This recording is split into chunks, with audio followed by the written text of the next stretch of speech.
जी तो स्टूडेंट्स अस्सलाम वालेकुम।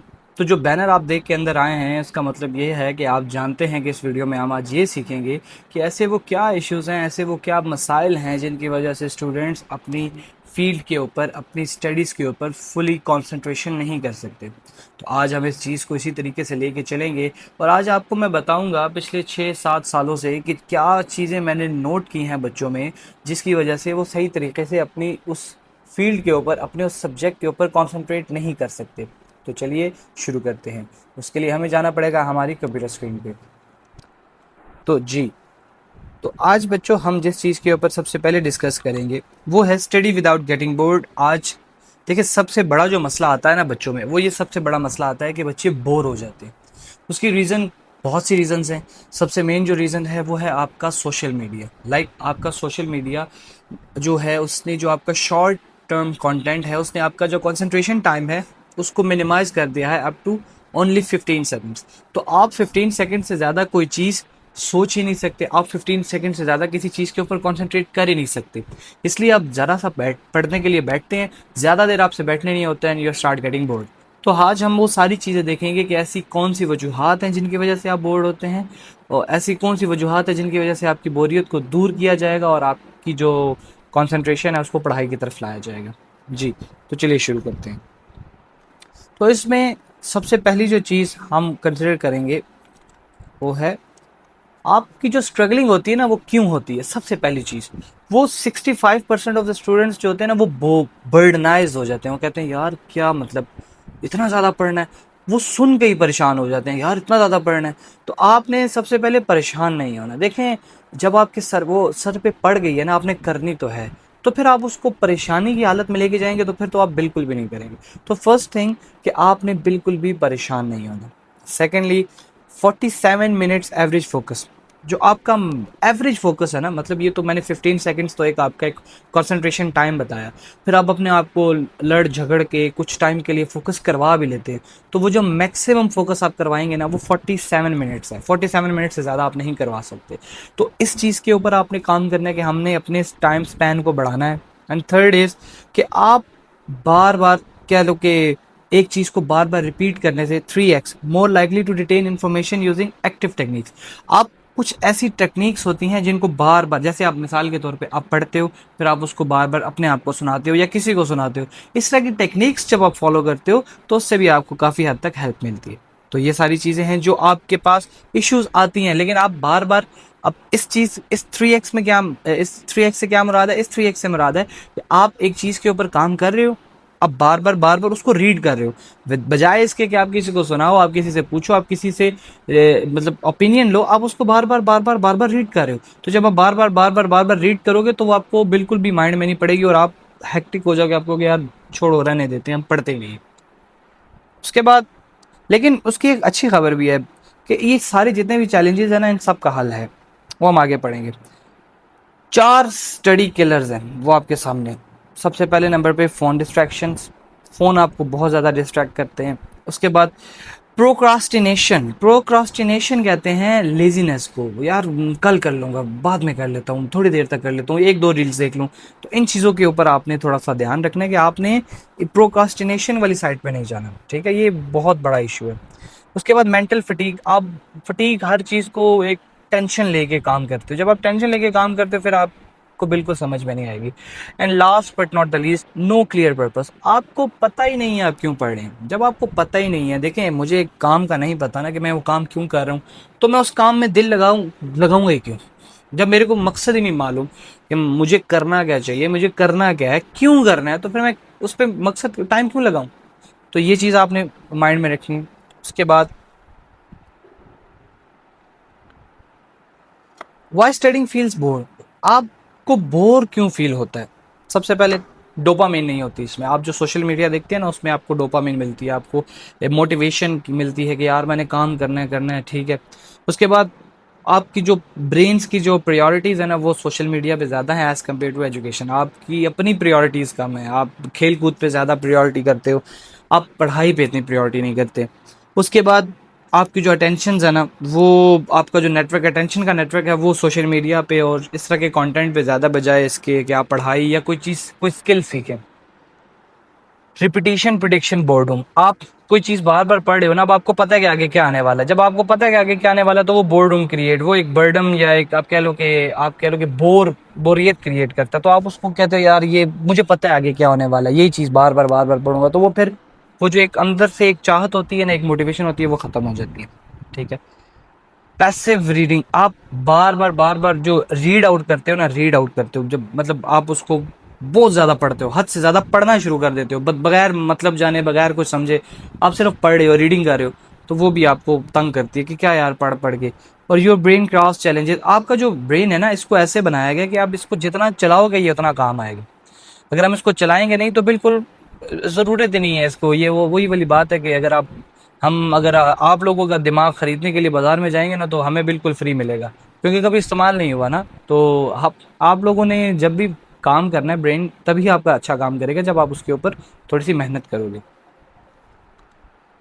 उसके बाद आपके पास आ जाता है solution make learning active, novel and rewriting. अब जो सोल्यूशंस हैं, अच्छा उसके बाद आपके पास ये चीज़ जो आती है उसमें हम देखेंगे क्या चीज़ है, द साइंस ऑफ अटेंशन। अब ये क्या चीज़ है, focus level over time, uninterrupted study. 0 minutes, 10 minute, 20 minute, 30 minute, 40 minute, 50 minute, 60 minute पे आपका जो फोकस लेवल है ना, वो बिल्कुल एंड हो जाता है। 60 मिनट मतलब 1 घंटा मैक्सिमम जो आप टाइम दे सकते हो। पीक फोकस विंडोज आपकी जो है वो 10 से 20 मिनट। आप 10 से 20 मिनट तक जितना फोकस करते हो, इतना आप बाकी पूरे घंटे में नहीं करते। नेचुरल डिक्लाइन, अब आस्ता आस्ता आपका डिक्लाइन, ऑब्वियसली आप बोर होता जा रहे हो, आपको तंगी आती जा रही है, तो आप तंग होगे तो फिर ऑब्वियसली आप नीचे की तरफ आओगे। और रिकवरी टाइम पर आपको, अगर आप इस सारे के बजाय कि आप पूरा घंटा एक बैठ के पढ़ रहे हो, आप आधा घंटा 20 मिनट पढ़ने के बाद 5 मिनट की ब्रेक ले लो, तो वो ज़्यादा बेहतर है। आगे हम कुछ चीज़ों को डिस्कस करेंगे कि हम किस तरह किस तरीके से हम चीज़ों के अंदर इंगेजमेंट ला सकते हैं, किस तरीके से हम चीज़ों को बेहतर कर सकते हैं। ठीक है। उसमें आगे आता है जी पैसिव एंड एक्टिव लर्निंग। अब दो तरह की लर्निंग्स होती हैं। पैसिव लर्निंग ये होती है कि आप रीडिंग नोट्स कर रहे हो, हाईलाइटिंग टेक्स्ट कर रहे हो, watching videos, copy writing definitions, listening without engaging. आपको पता नहीं है आप क्या है, बस आप करी जा रहे हो, पढ़ी जा रहे हो, वीडियोस देखी जा रहे हो उसके ऊपर। लेकिन एक्टिव लर्निंग क्या है कि ये 70 to 90% आपको रिटेंशन रेट देती है। रिटेंशन रेट का मतलब है जब आप उसको एक दफ़ा देखोगे आपको समझ आ जाएगी हाँ ये क्या चीज़ थी। Testing your self with flashbacks, आप खुद फ्लैश कार्ड्स, आप खुद बार बार खुद से सवाल पूछते हो। सबसे बेहतर तरीका है कि आप वो कॉन्सेप्ट दूसरों को पढ़ाओ। जब आप दूसरों को पढ़ाते हो, कुछ क्वेश्चंस ऐसे होते हैं जो आपके माइंड में नहीं आते, वो उनके माइंड में आते हैं, उससे आप मजीद सीखते हो। ठीक है। आप उसको अपने अल्फाज में लिखो, summarize that thing in your own words. उसके बाद सॉल्विंग प्रैक्टिस प्रॉब्लम्स, आप उससे रेलेवेंट प्रॉब्लम्स को सॉल्व करो। जब आप बहुत सी प्रॉब्लम्स को सॉल्व करोगे तो आपको बहुत सी चीज़ें क्लियर हो जाएंगी। और माइंड मैप और डायग्राम्स बनाओ कि हाँ अच्छा ये ऐसा दिखता है, या ऐसा। अपने लिए खुद आसानियाँ पैदा करो, स्किप्स बनाओ। एक्टिव लर्निंग टेक्निक्स में सेल्फ क्वेश्चनिंग आता है। सबसे पहले खुद से सवाल पूछो, हाँ भाई ये ऐसा है तो ये ऐसे क्यों है, इसके पीछे रीजन क्या है, इसको इस तरीके से भी तो हो सकता था, ये इस तरीके से क्यों नहीं हुआ, इस तरह के क्वेश्चंस। समराइजिंग, उस पूरे को याद करो, पढ़ो 1 दफ़ा, 10 दफ़ा, 1 दफ़ा, 2 दफ़ा, 3 दफ़ा पढ़ो, और उसको फिर अपने अल्फाज में लिखो। हम सिर्फ पढ़ने की हद तक रखते हैं, लिखते वाली साइड पे हम नहीं आते। हम समझ आ गए, समझ आ गए। अब जब तक लिखोगे नहीं ना, आपको समझ में कुछ भी नहीं आने वाला। टीच अदर्स, दूसरों को एक्सप्लेन करो। जब आपने एक चीज दूसरों को बता दी ना, बस फिर आप वो चीज कभी भी नहीं बोलने लगे। और इसके बाद रिकॉल प्रैक्टिस, और बार बार रिपीटिशन करते रहो, इससे आपको काफी इंप्रूवमेंट आएंगे। The Feynman technique. अब फेनमैन टेक्निक क्या है जी, choose a concept, teach it simply, find the gap, simplify and refine. अब ये एक फेनमैन का एक टेक्निक है जिसमें आप कोई भी टॉपिक उठाते हो। जैसे मैं कहता हूँ कि कंप्यूटर क्या होता है, what is a computer. A computer is an electronic calculating device which takes input, processes it and gives us output. ये मैंने एक डेफिनेशन रखी। उसके बाद additionally it stores that information for future use। अब इस चीज़ को मैंने एक्सप्लेन किया, इसको मैंने पहले चूज किया, फिर उसके बाद मैंने बताना शुरू किया लोगों को। पहले मुझे समझ नहीं आई कि यार इनपुट से क्या मुराद है, प्रोसेसिंग से क्या मुराद है, आउटपुट से क्या मुराद है, ये स्टोरेज वाली बात कहाँ से आ गई, स्टोरेज का कॉन्सेप्ट क्या है। ये सारी चीज़ें हम लोगों ने इस चीज़ के अंदर रीड आउट की।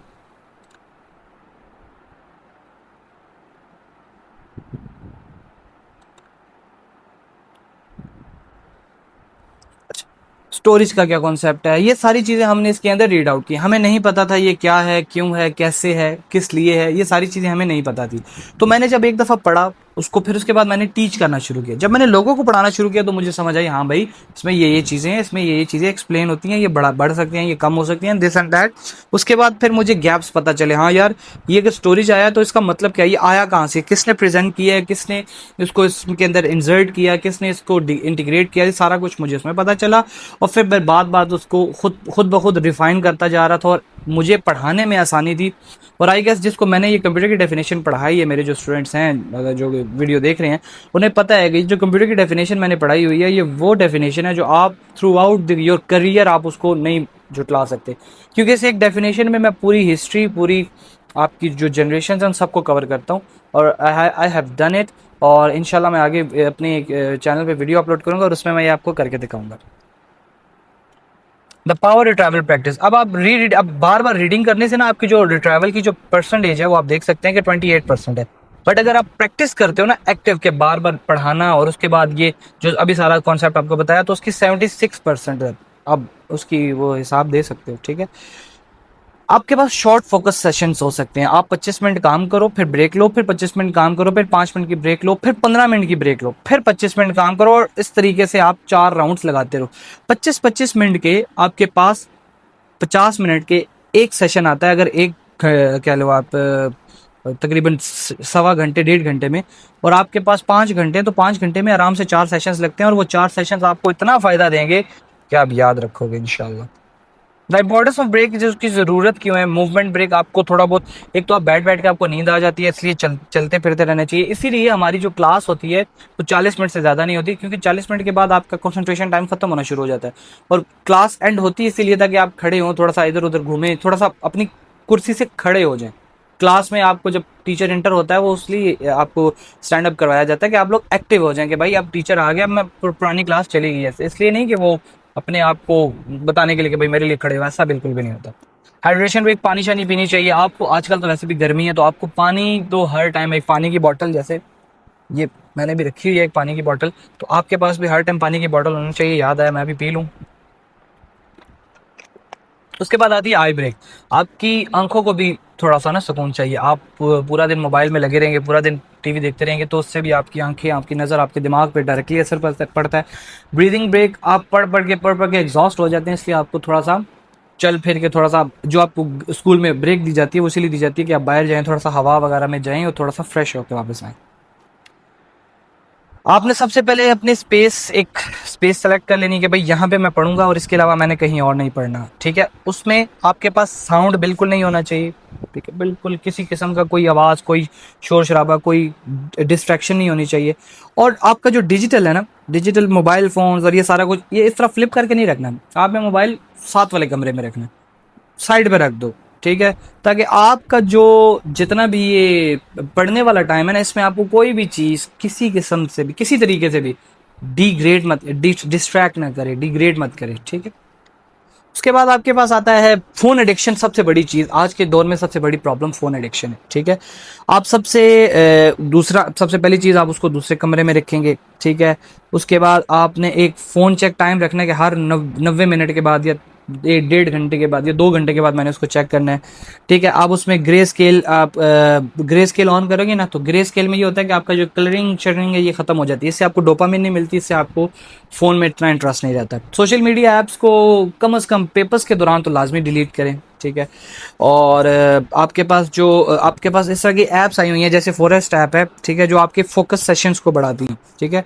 और स्क्रीन टाइम को बहुत ज़्यादा देखें। आप लोग जानते होंगे एलॉन मस्क का जो स्क्रीन टाइम है वो ओनली 5 to 6 मिनट्स है, ठीक है। वो एक इंटरव्यू में आ रहा था, वो 6 मिनट उसका शो हो रहा था, वो कह रहा था कि ये ज़्यादा शो हो रहा है। तो इसका मतलब है कि वो खुद भी, जो काबिल इंसान है ना इस दुनिया में, जो फ़िलहाल किसी पोस्ट पे बैठा हुआ है, वो फ़ोन की डिस्ट्रैक्शन को नहीं मानता। अच्छा, छोटा शुरू करें, लेकिन एक मोमेंटम बन जाए, फिर उसके बाद आपके लिए आसान हो जाता है। ओपन योर नोट्स को जब आप ओपन करेंगे, read page number 1, right the key points, full study session. अब आपके पास, आपने जब एक स्टेप किया ना, फिर बाकी स्टेप्स आपके ऑटोमेटिकली होते रहेंगे, ठीक है। ये 2 मिनट रूल्स कहलाता है। न्यूटन का फर्स्ट लॉ क्या है कि एक चीज़ अगर मोशन में है ना, तो वो मोशन में ही रहेगी जब तक उसके ऊपर कोई और फोर्स नहीं बढ़ती। तो अगर आप एक मोशन में है ना, आप एक काम कर रहे हैं, तो आप करते रहेंगे जब तक आपके ऊपर ये डिस्ट्रैक्शन नहीं आती। तो आपने डिस्ट्रैक्शन से बचना है। रिड्यूस एक्टिवेशन एनर्जी, आपने खुद को दूसरी तरफ नहीं जाने देना, ठीक है। आपने डिसीजंस वो लेनी है जो आपको स्टडीज़ के ऊपर फ़ायदा दें। आपने एक रूटीन बनानी है, जैसे मॉर्निंग रिव्यू करना है 9 बजे, फिर आपने एक डीप वर्क सेशन करना है, फिर लंच वॉक है, फिर उसके बाद आपकी जो डीप वर्क सेशन है 2 वो आपने करना है। फिर उसमें आपके बाद उसके बाद आ जाता है रिकॉल प्रैक्टिस, आपने सारी प्रैक्टिस को रिकॉल करना है।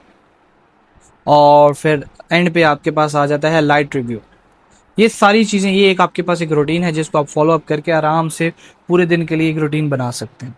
ठीक है, अपने लर्निंग्स को अपने गोल्स के साथ सेट करें। आप जो पढ़ रहे हैं आपको पता होना चाहिए कि इस ये मेरा एक गोल है, मैंने लेट से मैंने एक अच्छा टीचर बनना है, या मैंने एक ऐसा टीचर बनना है जो पूरी दुनिया में लोगों को फ्री ऑफ कॉस्ट, या आप कह लेंगे जी अच्छे लेवल की, जो गरीब बंदा अफोर्ड नहीं कर सकता, या आप कह लेंगे जो ज़रूरत जो जो जिससे वो कुछ हासिल कर सकते हैं, उस तरह की टीचिंग मैंने करवानी है। लेट से मेरा एक गोल है। ठीक है, तो अब मैं जो भी काम करूंगा, जो भी फील्ड सेलेक्ट करूंगा, मैं उससे रेलेवेंट करूंगा जिसमें अगर मैं कोई चीज़ पढ़ रहा हूँ तो मुझे ये अपनी फील्ड में काम आए। ये सबसे पहली चीज़ आपको पता होनी चाहिए। ठीक है, your big dream, doctor, engineer, entrepreneur, it could be anything. Educational goal, it should be aligned with the educational goal. The subject, your subject should be, your subject should be in the in the line, in the field where you want to go. But today's study task, और उसका जो भी उससे relevant आपने देखें, अगर आप उससे रेलेवेंट 30 चीज़ें भी पढ़ते रहते हैं ना, 30 वर्ड्स भी पढ़ते रहते हैं, तो वो आपके पास 4-5 साल के बाद it would be something. Turn study into a game. अपनी इस चीज़ को ना गेम बना लो, जैसे पॉइंट सिस्टम बनाओ कि यार मैं अगर ये चैप्टर कर लेता हूँ तो मुझे इतने पॉइंट मिलेंगे, लेवल अप। फिर उसके बाद उसको आहिस्ता आहिस्ता बनाते जाओ, यार हाँ अब मैं ठीक हो गया हूँ, मैं बेहतर हो गया हूँ। फिर उसके बाद डेली क्वेस्ट, खुद से खुद क्वेश्चनिंग वगैरह करो। स्ट्रीक ट्रैकर, आप देखो कि यार हाँ कल मैंने काम किया था, आज मैंने नहीं किया, क्यों नहीं किया, मुझे ये नहीं छोड़ना चाहिए, मुझे करना चाहिए। थोड़ी देर के लिए भी बैठो बट करो, डोंट स्किप।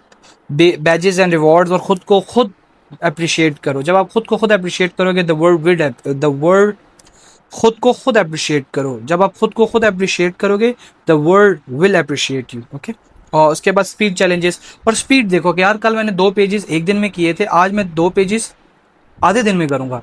इस तरह की चीज़ें आपके पास इंप्रूवमेंट लेके आएंगी।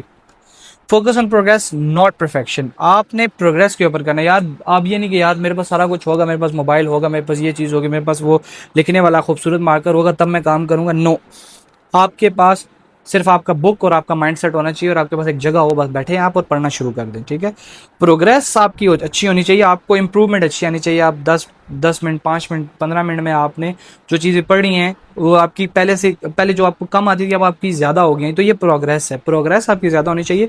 Perfection is not a big deal, वो आपकी खुद ब खुद आ जाएगी जब आप बार बार ये काम करेंगे। उसके बाद आ जाते हैं जी कंसिस्टेंसी बीट्स इंटेंसिटी। अब आपके पास इंटेंसिटी, ये कहते हैं एक लेवल को ना कि भाई मैंने बस सारा करना है, आज रात को मैंने सारा बैठ के करना है। ये एक आपकी एक कह लेंगे इसको ज़बरदस्ती वाली बात है, लेकिन लेकिन ये कंसिस्टेंसी ये है कि आप क्या रहे हो कि जी भाई मैंने डेली का 1 घंटा पढ़ना है बस। एक है कि आप पेपर से एक रात पहले पढ़ते हैं, ठीक है, वो 100 में से एक केस ऐसा होता है कि वो उसका तुक्का लग जाता है, but most of the cases यही होते हैं कि जिन्होंने ऐसे किया होता है उनका पेपर अच्छा नहीं होता। वो डिलीवर कर सकते हैं but due to some reasons, due to their आपके लोगों इनकन्सिस्टेंसी वो नहीं कर सकते। तो आपने ये काम नहीं करना, ठीक है, आपने कंसिस्टेंट रहना है और इंशाल्लाह ये काम आपको देखिएगा कि फ़ायदा देगा। Psychology of getting starting. अब जो साइकोलॉजीज हैं वो क्या कहती हैं जी कि the Zeigarnik effect, the your brain can not rest on unfinished task, once started your mind naturally wants to complete it. ये एक ऐसा कह लें कि एक इफेक्ट है कि जिसमें जब आपका दिमाग एक काम करना शुरू करता है ना, वो तब तक उससे सुकून से नहीं बैठता जब तक वो काम कंप्लीट ना हो जाए। तो आपका जब एक दिमाग शुरू कर लेगा तो वो जब आपका काम कंप्लीट होगा तभी वो रेस्ट पे जाता है। ठीक है, 5 सेकंड रूल, आप 5 4 3 2 1 इसको करो, और उसके बाद आप ये मतलब एक एक होता है आपको एक मोटिवेट करने के लिए 5 4 3 2 1 चलो शाबाश आप ये चीज़ आपके पास ना, ये चीज़ होनी चाहिए। ठीक है, उसके बाद वार्म अप रिचुअल्स, या आप वार्म अप करने के लिए या 2 मिनट के लिए मैं कोई और चीज़ पढ़ लेता हूँ, कोई और चीज़ मैं मतलब उस फील्ड से रेलेवेंट मैं कोई चीज़ सर्च कर लेता हूँ, बट उस फील्ड से relevant, try to be in the field, try to be in the zone. Right today's plan, आज का प्लान लिखो, पूरा दिन का प्लान लिखो, क्या क्या करना है, कैसे कैसे करना है, और उसके ऊपर उसको फॉलो करने की कोशिश करो। एक पूरी स्टडी प्लेलिस्ट बनाओ कि यार हाँ भाई ये मैंने ये वाला, इसके बाद मैंने ये वाला करना है। जैसे आपको पता है कि वो जो कोशिश करो प्लेलिस्ट ना भी बनाओ, बट एक आपकी कैसे अगर आप स्टिक हो तो गाने सुनने के बजाय आपको थोड़ा बहुत मोटिवेट करने वाली कोई ऐसी चीज़ हो, कोई कुरान की आयत हो, कोई समथिंग लाइक दैट, कोई हदीस हो, कोई ऐसी जो चीज़ आपको मोटिवेट करती है, जो स्टडी की तरफ रख सके, उस चीज़ को फॉलो करो। से इट लाउड। और जो आपको जो चीज़ आपके अंदर है ना, जो आप करना चाहते हो, वो खुद से खुद बात करो कि मैं आज ये काम करूँगा और इंशाल्लाह करूँगा। तो जब आप इस तरह करें, खुद से जब आप बात करेंगे ना, तो फिर आपका काफ़ी हद तक काम बेहतर हो जाता है। और उसके बाद आपके पास बिफोर आपके पास ये था, ड्यूरिंग आपने थोड़ा बहुत बेहतर किया, और फिर आपके बाद आफ्टर जो है वो आपके पास ये जो प्लान बनेगा। बिफोर आपने पहले सोचना है कि हाँ भाई मैंने ये काम करना है, अभी आप सोच रहे हो। फिर ड्यूरिंग जब आप कर रहे हो तो फिर आपने ये सोचते रहना कि मैंने क्या क्या सोचा हुआ था। और जब आप आफ्टर पे जाओ तो ट्राई टू मेक इट, आपको कोशिश ये करनी है कि जितना आपने सोचा हुआ है ना, उससे बेहतर ही करो, कम ना करो, ताकि आपकी जो इम्प्रूवमेंट है वो ज़्यादा से ज़्यादा हो सके। ठीक है। अभी आज जो आपने चीज़ें सीखी हैं वो आपके पास ये हैं कि एक्टिव लर्निंग रिटेन्स 3/10 है 7x more than passive reading. Study in focus 25 minute session with intentional breaks. Design your environment to make your focus default. Connect every study session to your deeper purpose and goals. Consistency, daily beats marathon cramming sessions. Use travel practice. Start before you feel ready. Progress your perfection. इसका आप assess ले सकते हैं, जिसको आप बाद में follow up करने में आपके लिए आसानी होगी। और हमेशा याद रखना, board room is temporary, knowledge is for ever. Board room जो एक बर्डन आप अपने ऊपर सोच रहे हैं, या एक टेंशन आप सोच रहे हैं, वो वक्ती होता है, लेकिन जो तालीम, जो इल्म है, वो हमेशा आपके साथ रहता है। ठीक है। Every expert was once a beginner who refuse to quit. जो अभी अगर मैं आपको कंप्यूटर पढ़ा सकता हूँ, तो मैंने कंप्यूटर पढ़ने के लिए भी मैंने भी रगड़ा खाया है, मैंने भी वो सारी चीज़ें, मैंने भी ये सारी चीज़ें फॉलो अप की हैं, तो तब मैं यहाँ तक पहुँचूँ। हमारे टाइम पे तो इतना इशू नहीं था, डिस्ट्रैक्शंस कम थे, मोबाइल फ़ोन्स कम थे, इसलिए भी हम कुछ थोड़ा बहुत कर सकें। बट आपके टाइम पे डिस्ट्रैक्शंस ज़्यादा हैं, so you have to be careful, you have to be consistent, you have to be a good listener. If you want to speak loud, you have to listen first. The students who starts today already has an advantage over the students who wants to for the perfect moment. वो जो आज शुरू करेंगे ना, वो उनसे तो काफ़ी बेहतर हैं जो इंतज़ार करेंगे कि अच्छा टाइम आए। अच्छा, आपकी जो जर्नी है वो उसको आज स्टार्ट होना चाहिए, कल के बजाय आज। वो ड्वेन जॉनसन जो है, वो जो रॉक, उसका एक कोट है कि वन डे और day one, it's up to you. तो एक दिन या वो आज का दिन है, ये आप पे है कि आप उसको कब स्टार्ट करते हैं। ठीक है। तो थैंक यू आपका टाइम के लिए। अगर आप अभी तक वीडियो के साथ जुड़े हुए हैं तो बहुत शुक्रिया आपकी इतनी मोहब्बत का, आपके इतने प्यार का। और उम्मीद करता हूँ कि आपको ये वीडियो फ़ायदे वाली लगी होगी। अगर आपको इस वीडियो में कोई चीज़ नई सीखने को मिली है तो उसको ज़रूर फॉलो अप करें, अपने दोस्तों से शेयर करें जो कहता हो कि मुझे पढ़ने में मसला है, मुझे समझने में मसला है, मुझसे बैठ के पढ़ा नहीं जाता, तो इंशाल्लाह उसको फ़ायदा होगा। इसी तरह की मज़ीद वीडियोज़ अभी और चैनल्स में आएंगी, आपकी स्टूडेंट ग्रोथ के ऊपर, आपके माइंडसेट के ग्रोथ के ऊपर, आपके बिजनेस ग्रोथ के ऊपर। हम ई कॉमर्स के बारे में बात करेंगे, कोर्सेज नहीं बेचेंगे, इन चीज़ों के ऊपर बात करेंगे कि आपको रास्ता बताऊंगा, आगे से रास्ता आपने खुद ढूंढना है। कोशिश करेंगे कि आपका बेहतर से बेहतर काम किया जा सके, ताकि आपको इसका फ़ायदा हो, ना कि नुकसान हो। मेरी अगली वीडियो तक अपना ख्याल रखिए। It's Malik Umar bin Saeed. Remember the name. फ़ी अमानिल्लाह। अल्लाह नासिर।